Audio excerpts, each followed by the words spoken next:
আজকে একটু ডিফারেন্টভাবে নাস্তা খাবো, তার জন্য আলু সিদ্ধ করে নিয়েছি। প্রতিদিন একরকম নাস্তা বাচ্চাদের দিতে ভালো লাগে না, নিজেরও খেতে ভালো লাগে না। এখানে ধনিয়া পাতা, কাঁচামরিচ, পেঁয়াজ রাখা আছে, নুডলসের মশলা রাখা আছে, আর লবণ রাখা আছে, আর সাথে ডিম আর পানি।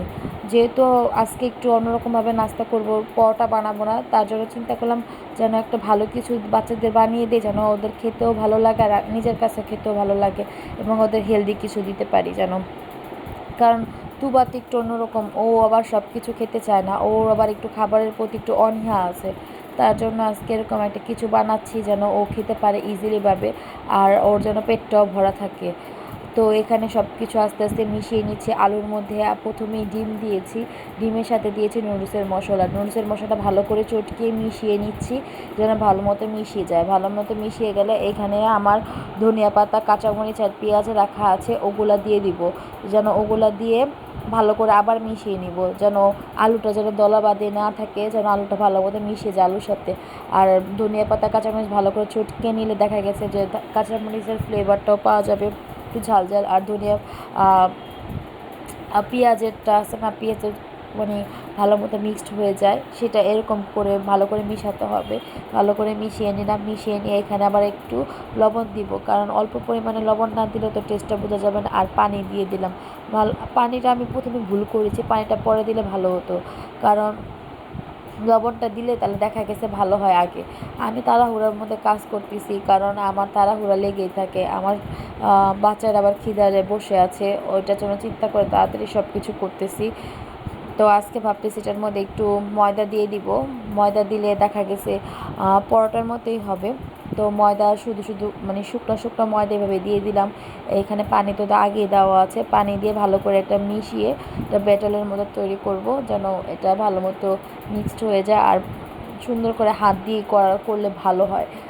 কারণ এখানে ধনেপাতা, কাঁচামরিচ, পেঁয়াজ দেওয়া আছে, হাত দিয়ে করলে জিনিসটা ভালো মতো মাখো মাখো হয় আর কি। তো ভালো করে মাখিয়ে নিচ্ছি। ভালো করে মাখিয়ে নিয়ে সুন্দর করে মিক্সড করলাম।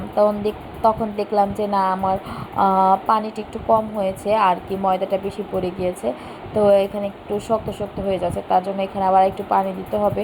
আর একটু পানি দিয়ে দিলাম, পানি দিয়ে তারপরে আবার এটা মাখিয়ে নিব, যেন একটু পাতলা পাতলা থাকে, তাহলে জিনিসটা ভালো হবে আর কি।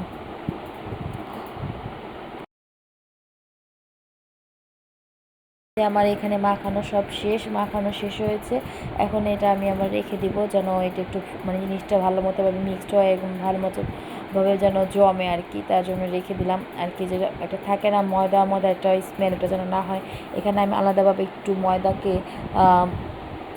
ডিম দিয়ে সব কিছু, শুধু কাঁচামরিচ, ধনিয়া পাতা বাদে সব কিছু দিয়ে মিক্সড করেছিল জাস্ট তোয়ার জন্য, কারণ তো ঝাল খেতে পারে না ছোটো বাচ্চা, তার জন্য। আর এখানে আমি তাওয়ার মধ্যে একটু তেল দিয়ে নিয়েছি।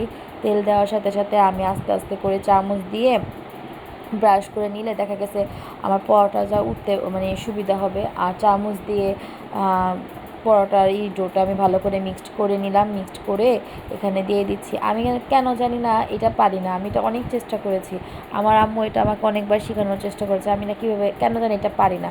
আমি এরকম করে তাওয়াতে দিয়ে সুন্দর করে যে কীভাবে যে ঘুরিয়ে সুন্দর করে মানে পাটিসাপলা পিঠার মতো এরকম করে, কিন্তু আমি এটা পারি না। আমি অনেক চেষ্টা করেছি, আমি যতটুকু চেষ্টা করি হয় না আর কি আমার হাত দ্বারা এই জিনিসটা। তো হ্যাঁ, যতটুকু পারলাম আস্তে আস্তে অল্প অল্প করে যতটুকুই করার চেষ্টা করলাম, ঘুরিয়ে ঘুরিয়ে হয়েছে তাই করলাম আর কি।